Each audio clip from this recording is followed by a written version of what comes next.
Mi principal motivo para venir en bici es ganancia de tiempo. Tardo mucho menos viniendo en bici que en transporte público. No hago apenas ejercicio y esto pues ayuda también a mantenerme un poco en forma. Aparte del ahorro de tiempo, pues te permite estar en mejor estado de salud y ya es una actividad agradable que puedes realizar antes y después de venir al trabajo.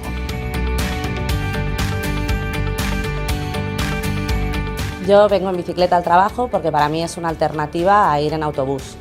Voy más rápida que cuando iba andando y me permite pues, a la vuelta también desestresarme un poco después de un día de trabajo. Llego mucho más contenta al trabajo, súper despierta, sin estrés, sobre todo eso.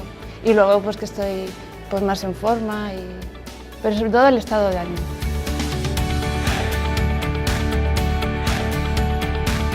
Uno de los principales motivos de venir en bici es porque la sensación que cuando llegas al trabajo es muy buena, te sientes muy bien y cuando llegas a casa después de la jornada de trabajo pues te sirve para un poco desestresarte. Y otro motivo es pues, por cuidar nuestro entorno, ¿no? Lo contaminamos y es muy positivo para todos. Yo vengo en bici por varios pequeños motivos. El primero es la comodidad de no depender de horarios de transportes públicos. El segundo es hacer un poquito de deporte. El tercero es despejarte un poco, que te despeja. Y el cuarto es que Barcelona es una ciudad muy bonita para ir en bici. El principal motivo por el que cojo la bici habitualmente es porque hago deporte, además favorecemos el medio ambiente y oye, te sientes mucho mejor cuando vienes al trabajo después de un buen trayecto en bici.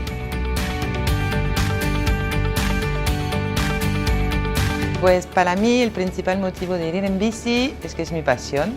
Hay dos cosas. La primera es la bici de carretera, que me apasiona por el tema de resistencia, y después la bici de montaña, que es potencia, potente, a saco, subir, baja.